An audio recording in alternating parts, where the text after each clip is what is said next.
This is Gridiron Graduates, a weekly podcast covering all things football. Episode number 11, Prestige, recorded August 14th, 2015.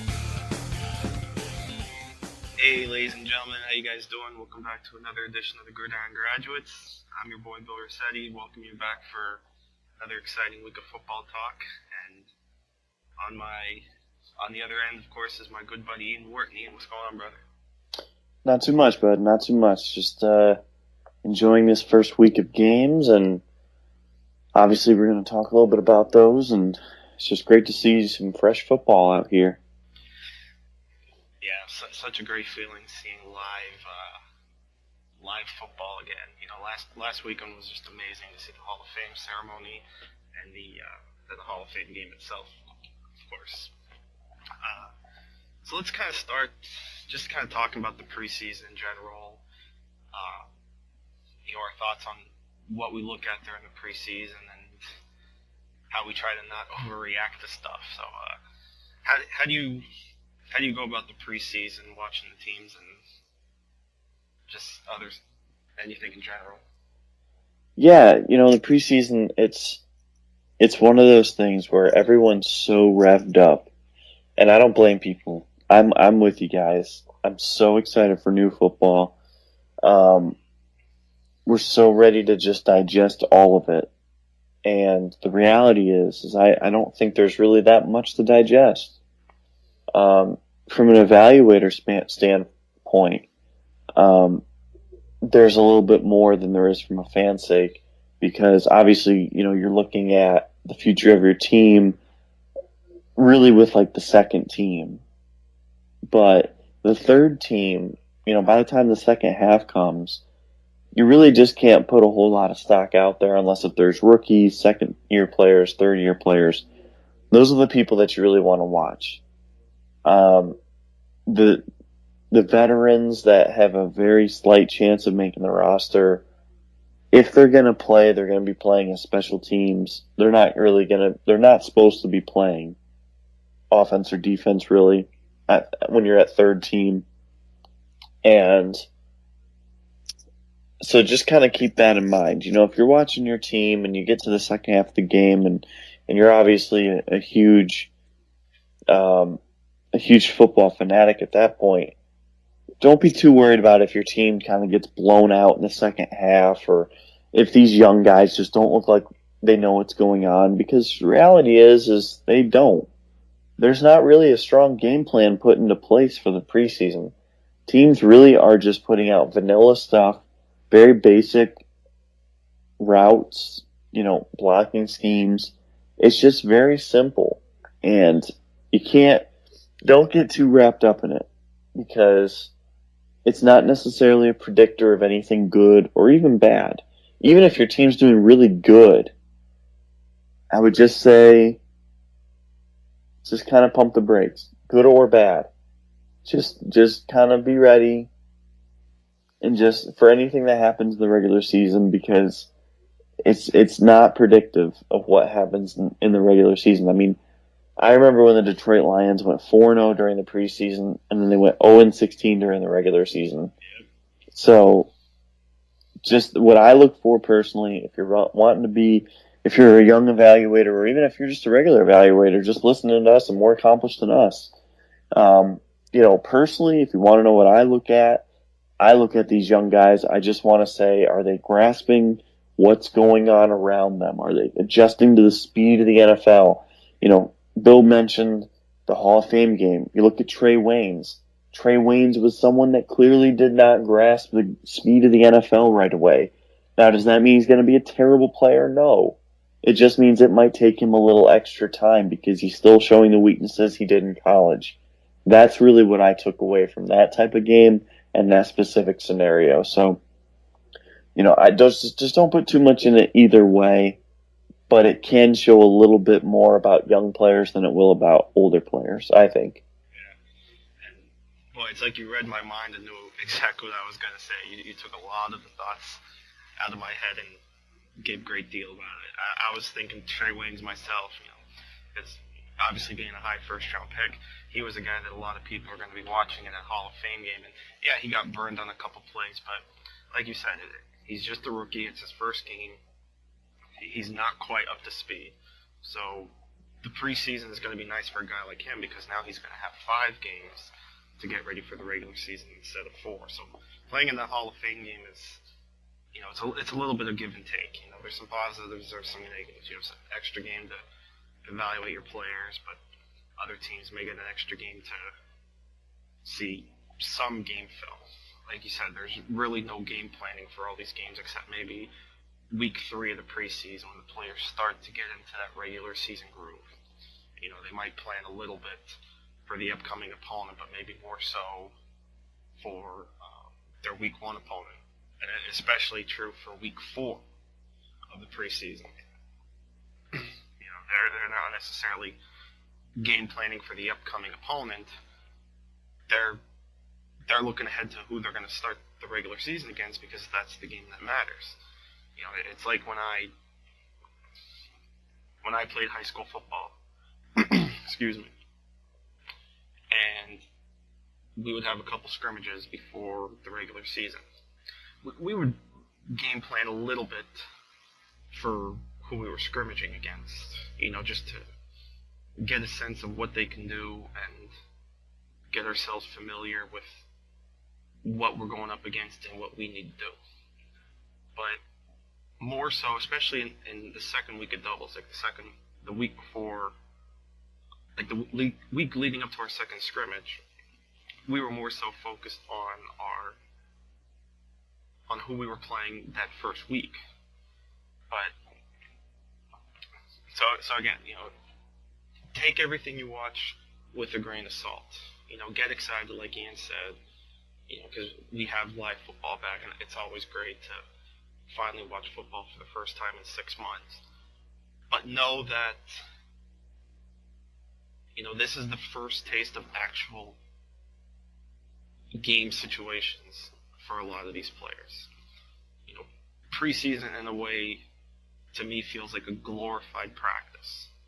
You don't get, obviously in training camps, you don't have the opportunity to actually practice certain down and distance scenarios. You could simulate it, but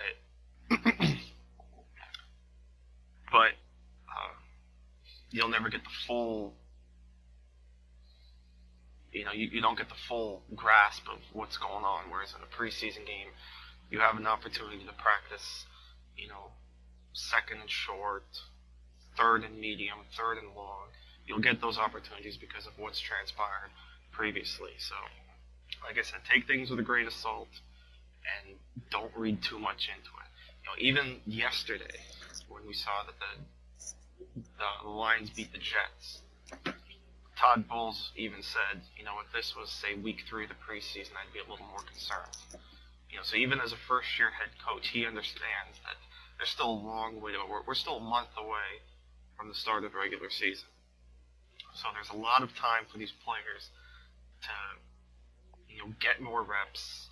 And again, that's another key for this preseason. It's getting those reps for these young players, getting them ready for when the actual reps begin to matter. So that's really what the preseason is to me.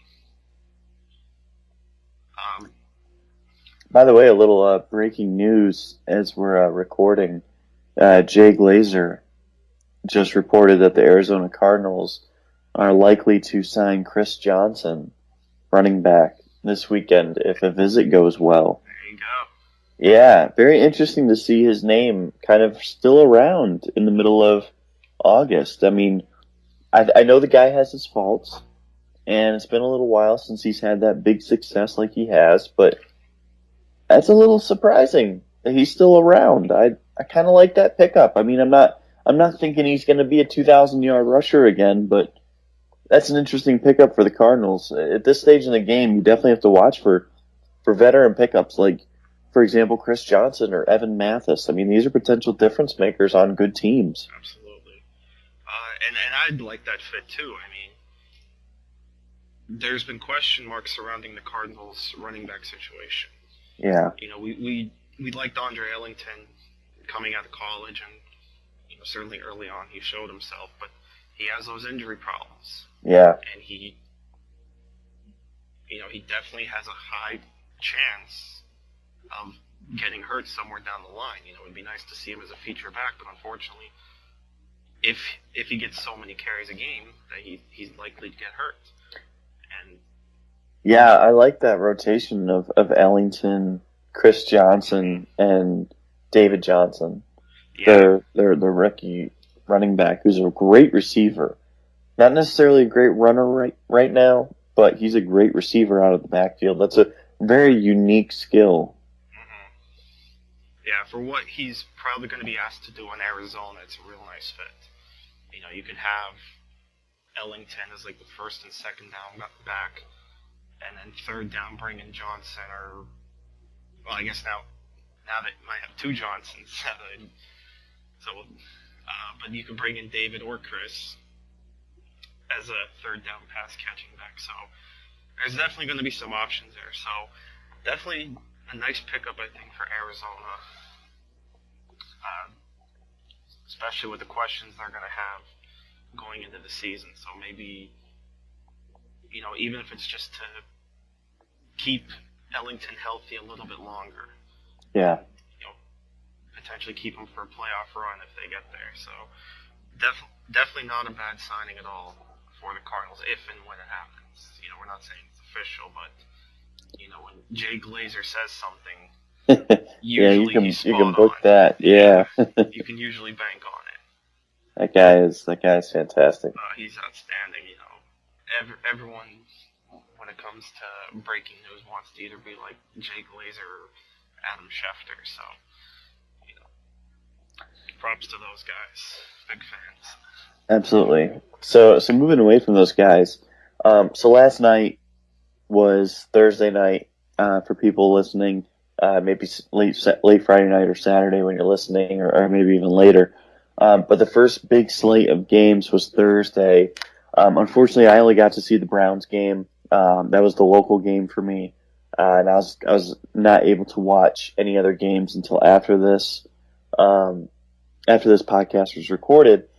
What were the games that you were able to watch, and did you have any major takeaways, even from the games on Friday? Have you had any major takeaways so far from the first week of preseason? Yeah, I caught a little bit of some of the games yesterday because I have Game Pass, so I was able to kind of glance a little bit at some of the games. I guess the biggest takeaway would probably be the fact that Amir Abdullah is definitely living up to the hype. All the talk about him all off season is certainly starting to pay off, and certainly deserving, because even with a limited work action, which we'd expect for someone like him, he just looked outstanding. He busted out the 45-yard run, and he's already showing that he's probably going to be a major factor in this offense. At worst, it's probably going to be a 50-50 split between him and Joy Bell. Because Bell's going to get his own as well. But there's no way that they could keep Abdullah off the field or even limit him in any way. If he's healthy, they're going to let him rip. And I guess we got to talk about Jimmy Garoppolo, because of course the whole Patriots story the last couple of weeks with the never-ending Patriots story. I didn't think. Yeah, what'd you think of Garoppolo? Yeah, I didn't think he was terrible. And again, I'm trying not to look too much into it and try not to overreact, but I think he kind of held his own. Had a little bit of protection issues. His line didn't help him a little bit, but overall, I didn't think Garoppolo was bad. And even going back to last season, I always thought Garoppolo was a decent quarterback coming out of Eastern Illinois. So I've always said that even if Brady were to miss these first 4 games, New England will be fine. Looking at the schedule, I think they can easily get to, at worst, 2-2. And if they do that, they're going to be fine once Brady comes back. So I think Patriots fans can rest a little bit easy knowing that they have a little bit of insurance. Brady were to miss these first 4 games, or even if it's 4 games in the middle of the season, whatever, I think Garoppolo can at least kind of stay the course for them. So those are two of my big takeaways from last night. Haven't gotten a chance to see much of the Friday action, but that's kind of what I took away from Thursday's games. Yeah, so from the Browns game that I saw the Redskins, I saw the Browns. Not a ton of takeaways from the Redskins. I'll tweet out a little bit later as I rewatch the game and actually get to really focus on it. Unfortunately, Game Pass, for people that have either have it or haven't been able to log into it and watch it, because that's been a bear in itself. It's been kind of a disaster. We're not able to get coaches' film, so we're not able to see the whole field. Like regular season, we can't really break games down that way, unfortunately. So it's a little bit difficult for evaluating everybody, except for like the front seven of the defense and the offensive line for the offense. But we do the best that we can. So just kind of working off that.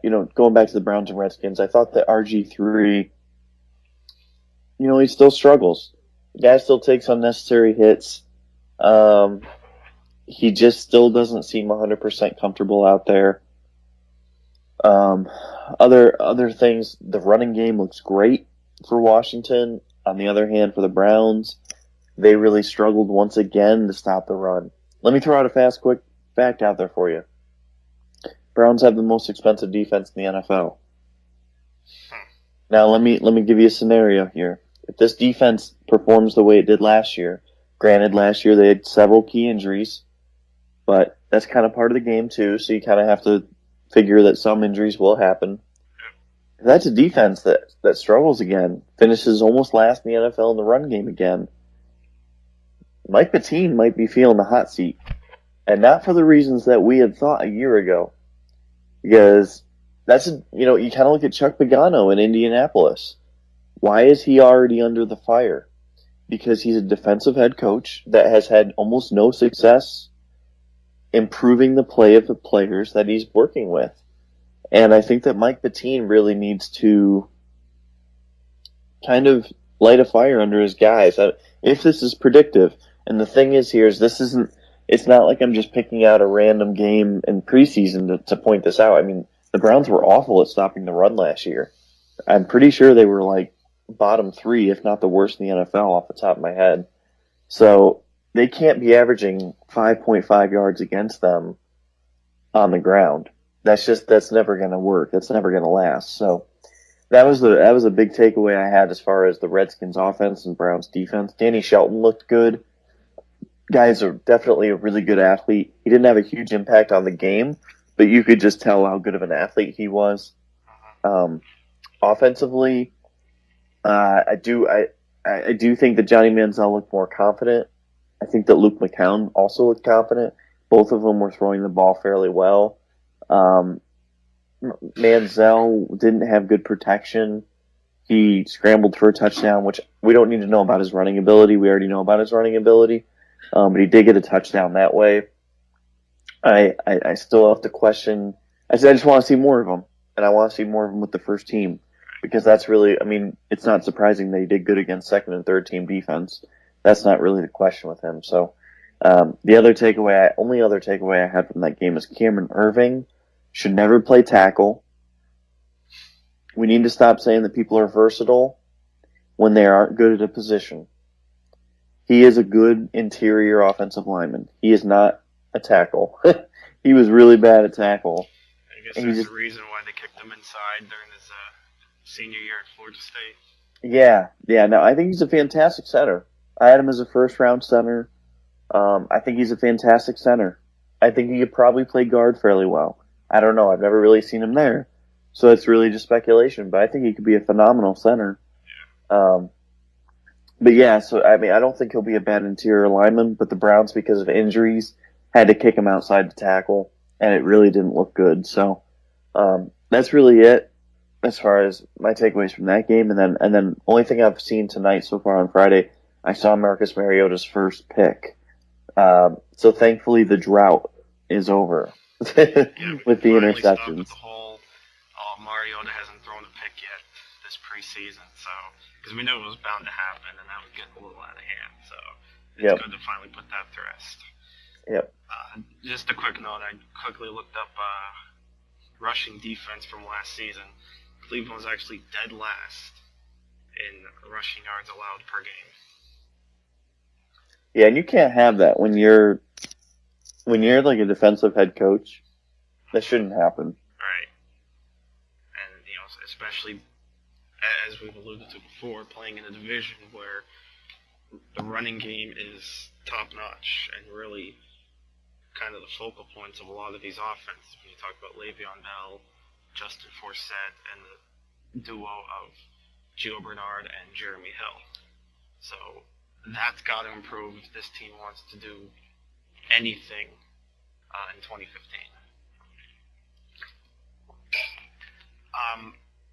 Something else I want to touch on tonight. I want to talk a little bit about the Hall of Fame ceremony itself. Did you get a chance to watch any of the ceremony last weekend? Personally, I'm not a big fan of that whole process. Okay. Part of it is I haven't had, player that I really watched growing up inducted yet. Right. So like if Jason Taylor or Zach Thomas or someone was inducted, which I think they both should make it, I would probably be a little bit more into it. Yeah. But I've never really been a part of that weekend thing. It's just not my thing. So it's not something I'll probably ever watch unless I guess I should say now that we're kind of getting into my childhood. Yeah, I was gonna say a lot of the players that we grew up watching are starting to get in, so that's good. Yeah. So maybe if like Terrell Owens or someone makes it next year, but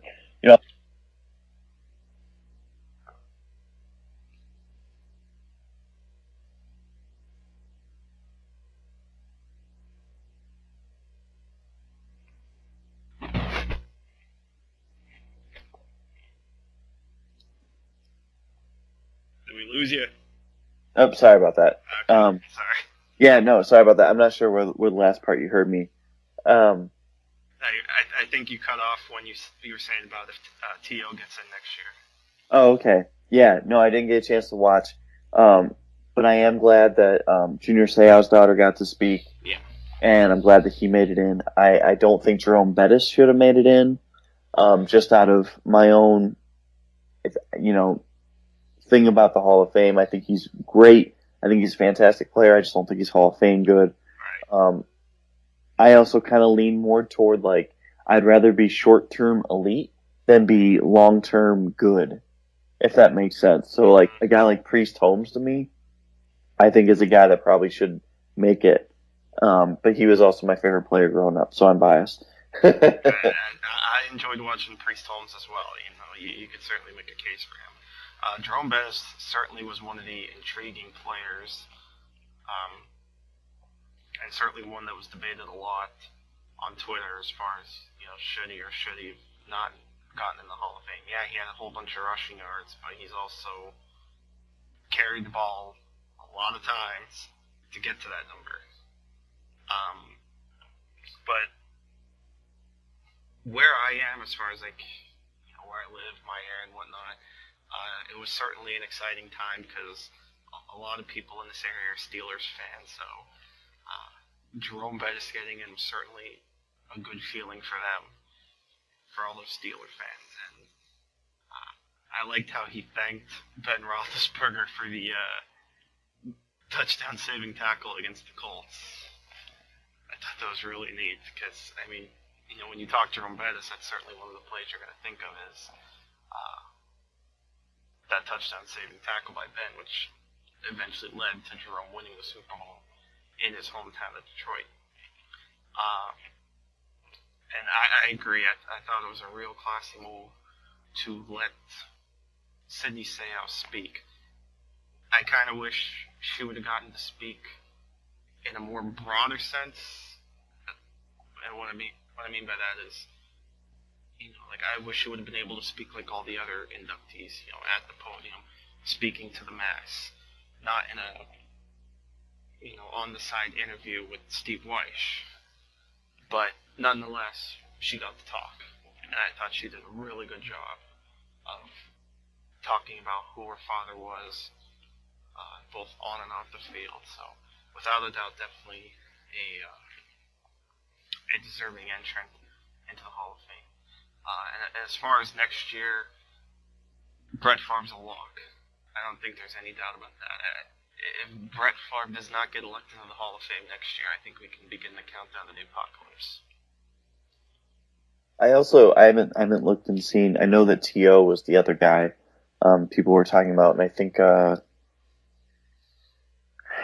was like a lineman or someone else that's eligible. I would have to think, obviously Favre's a lock. I have to think T.O.'s going to be a lock too. I mean, the only reason he wouldn't be was, I think, maybe media bias against him. Yeah. But goodness, that guy was top 6 in almost every major category as a receiver. I mean, it's not a question of whether he deserves it. It's just a question of, I think, do people like him enough to put him in first ballot? Which is a ridiculous thing to me. I think if you're Hall of Fame worthy, I think you're Hall of Fame worthy. Yeah. And I'm just kind of scrolling through some sites just to see a couple other names that are first year eligible next year. So you got Alan Faneca, one of the best guards, at least of our generation. Clinton Portis, and a couple others, and then some guys who were on the ballot last year that didn't make it. That'll be up. You've got Kurt Warner, you've got Marvin Harrison. So it should be interesting to see what happens next year, who gets the call. But like I said, and especially with Kurt Warner, because I thought, he probably would have had a better chance to get in last year than this year, or I should say, a better chance to get in this year than next year, because now next year he has to go up against Brett Favre, and so with the committee only putting in 5 modern day players, are they going to put in 2 quarterbacks? Which, is something that by the time we get to 2016 is something they will have not done in 10 years. So that'll be something to watch for sure. I guess as far as the rest of the preseason goes, is there anything particular that you're looking forward to, or these weekend games, or as we get down the line closer to the start of the season? Just continuing to look forward to these young guys, seeing the progressions that they make. Justin Hardy for the Falcons tonight is playing well so far. Stuff like that. These guys that we evaluated and we said, this is an NFL ready player. I just want to see, are they actually acclimating to the NFL quickly? The guys that maybe I thought were developmental types, are they quickly acclimating to the NFL? Andrus Peat last night, I had heard he played well at right tackle. So, it's stuff like that. I just want to see, are they scheme versatile? Are they position versatile? Are they excelling where I didn't think that they could? And it's good. I mean, it's good. If I'm wrong, I'm perfectly fine with that. Perfectly fine with that, because that's a good learning opportunity. Right. I have no problems being wrong about guys. So I'm just, obviously we're not going to be proved one way or the other in the preseason, but you want to see those encouraging signs, even about guys that I didn't necessarily have rated highly in the draft. You always want to see those guys do well. So that's what I'm going to be looking at. Really, first, second, third year guys. That's really my focus. Everyone else that's like a fringe roster guy, you're just kind of looking for flashes. And if guys flash, then you just kind of keep an eye on them. Yeah, definitely. And kind of like what we mentioned before, one of the nice things about the preseason is getting to see these back-end roster players fighting for a job. That's what makes week 4 of the preseason a little bit underrated. The casual fan isn't going to enjoy it because there's no starters. they're thinking, why bother watching? My favorite player isn't playing. But there's a lot of times that players in that fourth preseason game earn a spot on the final 53 and actually make some kind of contribution during the regular season. So there's certainly learning opportunities, throughout the preseason to just get a feel of how some of these players are. Certainly I'm looking forward to Sunday. I'm looking forward to seeing somewhat how the Eagles look. There was a report earlier this week that Byron Maxwell may actually shadow opposing wide receivers. So that's going to be something interesting to watch this season. It's one of those things, and that's one of those things that's a tough call, because you look at Patrick Peterson in Arizona, and you look at Byron Maxwell, and I charted both those guys, and I have all the data on those guys, and the data suggests that neither's a high-end number one cornerback. Now, they're not a bad cornerback. I think they're low-end number one cornerbacks, that high-tier number two. I don't think that's a bad thing. That's not an insult. That's perfectly fine. But it's like NFL teams.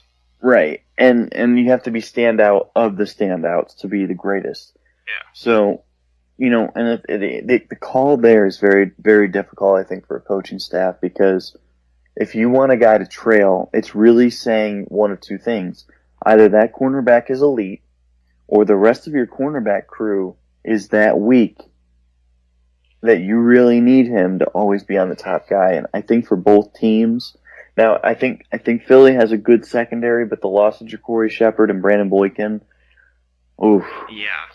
Those hurt. Shepard, trading Boykin wasn't bad until Shepard. Until you lost Shepard, yeah. Now the depth is really starting to show. Now a guy like E.J. Biggers or Jalen Watkins is really going to have to step up. Yeah. Not much else that they can throw in there. And I was a big fan of Jalen Watkins a year ago. I had him as a second-round pick. Yeah. Even though he played safety. I love the kid. I really do. But, I mean, we're not there every day in practice. And it's just one of those things where it's like, we're not there. And I'm not sure why they didn't play. I think it was because of injuries, and you may know this for sure. Nolan Carroll, I'm not sure why he didn't play more last year, because he's a good player. Yeah, he's more of an outside guy, though. He's not an inside guy. He's not a slot cornerback. He never played slot for Miami. So I'm not. That's a tough role to fill there in the slot. I don't know what the infatuation was with Bradley Fletcher last season. Because there were so many times people were calling him to be benched, and I mean, deservedly so. You know as well as I do that Fletcher was not good last season. Right. And there could have been. There were numerous opportunities where they could have pulled him and put Carroll in, but they never did. And, that's an interesting question as to why they didn't, but, that's then, this is now, and certainly Carroll is now in line for a starting spot. Eric Rowe is competing there for a starting spot, which we kind of expected, from the draft moving forward, that Eric Rowe was going to compete for that second corner spot. Yeah. We also thought he had a chance to play at safety, but they like what they see in Walter Thurman. So, which I think that's a good call as far as just adding more cornerback depth. Yeah. And I hope Watkins moves back to cornerback too. I think he was a good safety, but they don't really need a starting safety this year now. So I think moving him back to corner. And it's tough too, because I also usually don't advocate for cross-training. It's just one of those things where their roster needs a change now. And so now you kind of have to have someone that can move to that slot. And I think Watkins is really the only guy that can do it. I mean, Biggers might be able to do it a little bit, but I don't think he's going to be overly effective. That's just such a nasty blow. It really is with Shepard. It really was, yeah. And I wasn't even a huge Shepard guy, but it's like the reports were good, and that's all that you needed to work with. It's better than not having someone even physically qualified, because it's just you need to be so much more quick than fast. And most of what the Eagles have now is more speed than quickness, and that's going to be difficult. Yeah, so definitely that's something I'll be interested to watch. And certainly the inside linebacker rotation is I think something a lot of people are going to be keeping an eye on as well. How much is Michael Kendricks going to be involved with, say, the first team? How do they mix and match? And I think the biggest question of all is what's going on with Sam Bradford. Yeah. So, certainly, as far as following the Eagles, those are going to be my big things.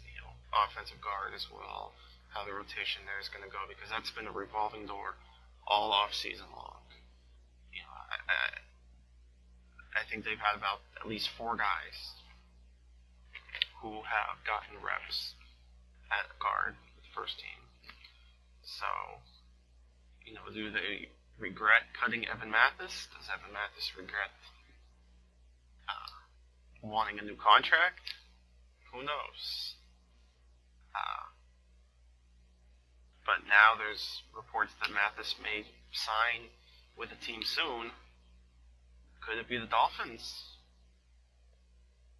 What are you thinking about that?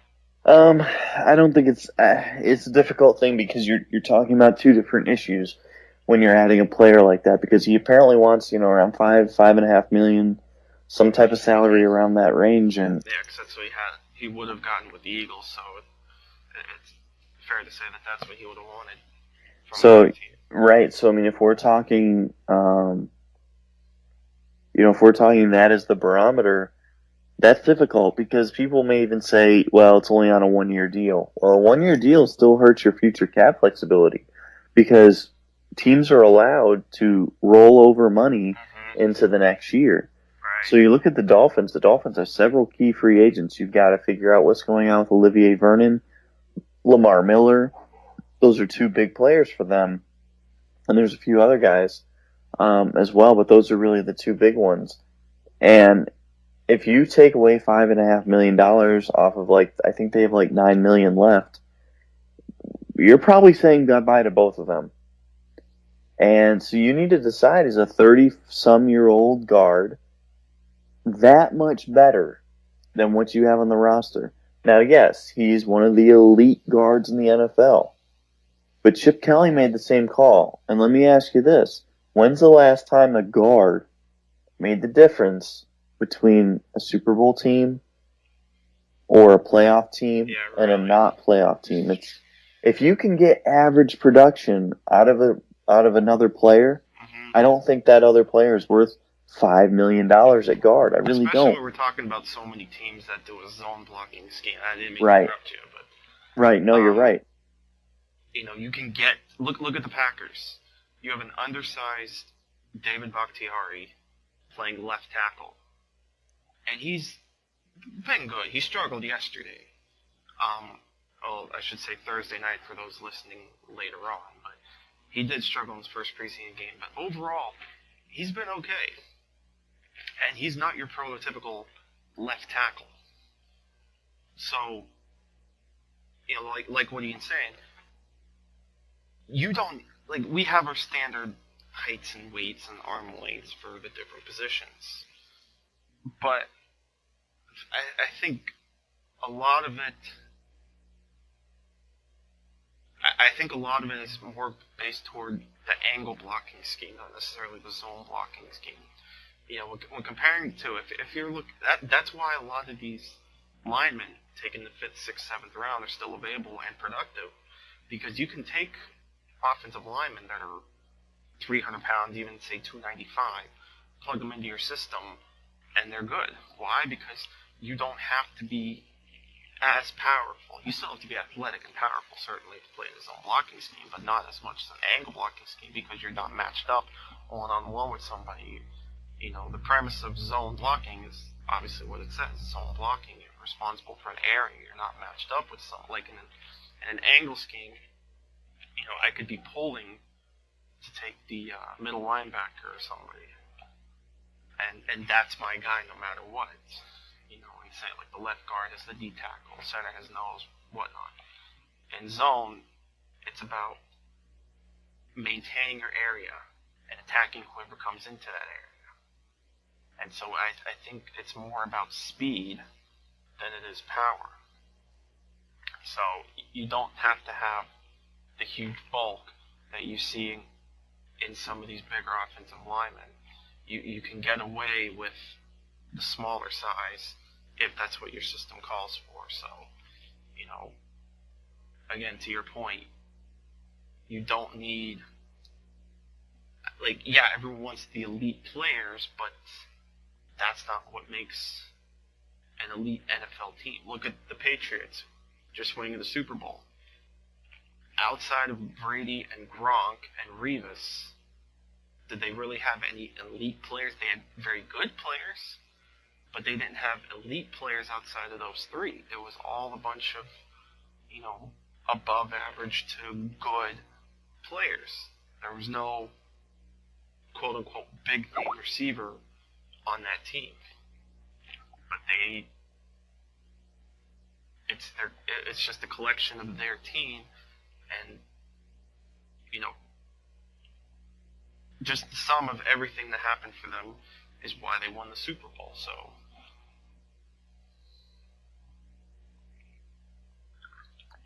yeah, I mean, and that's the tough thing with team building. Those are the decisions that you have to make. So it makes it interesting. I mean, it's a very difficult call because it's not our jobs on the line either. And when you're in that position, that's a tough call to make. Do you want to wager future to possibly be more short term effective? And I mean, some teams we know cave into public pressure too. The Cleveland Browns under their old ownership. Oh, excuse me, I just had to sneeze real quick. Under their old ownership would cave to public pressure, and they would do what the public wanted as far as they would try to sign free agents or draft certain players, and obviously that was a disaster. So it's a difficult game to play. It's a balancing act. It definitely is a balancing act.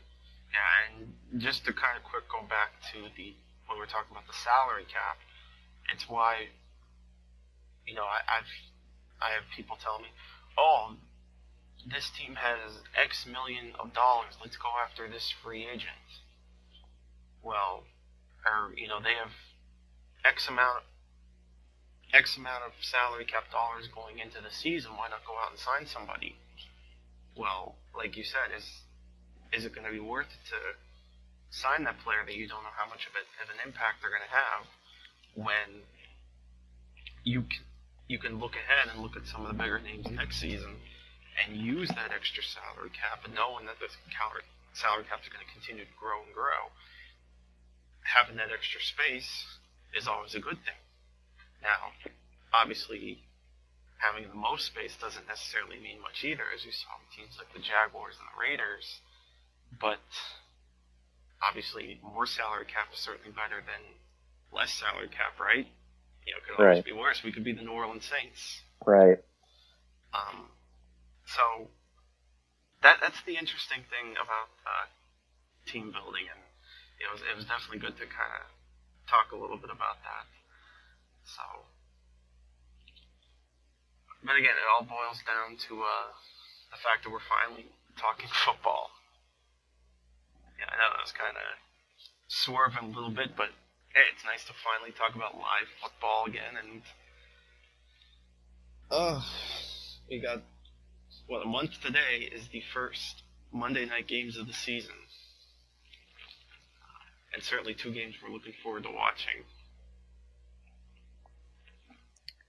Absolutely, and it'll be a fun little month until we get back to the regular season.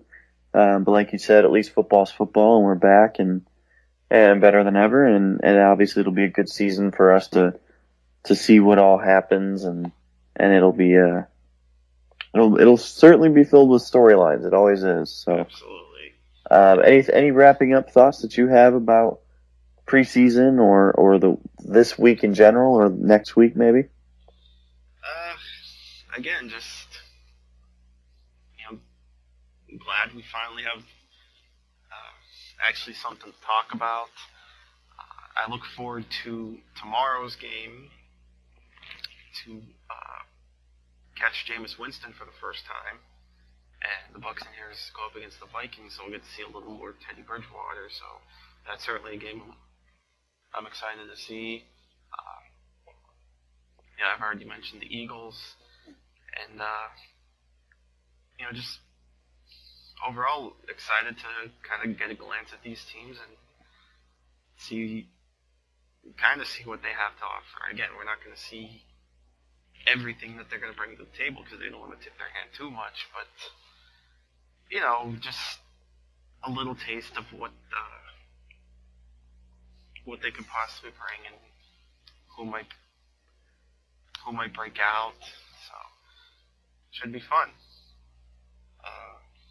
And of course we've got college football coming up too. I'm looking forward to watching that as well. Got some good games coming up that first week. You got Alabama against Wisconsin, and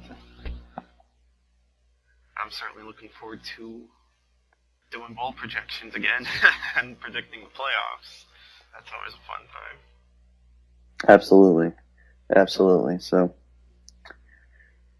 I think that's all for this week. Thank you everyone for listening again. And if you guys have any questions that you guys want us to talk about, any specific games or anything, just shoot us a tweet. We will more than happily go over that. I think we're all set for this week, right, Bill?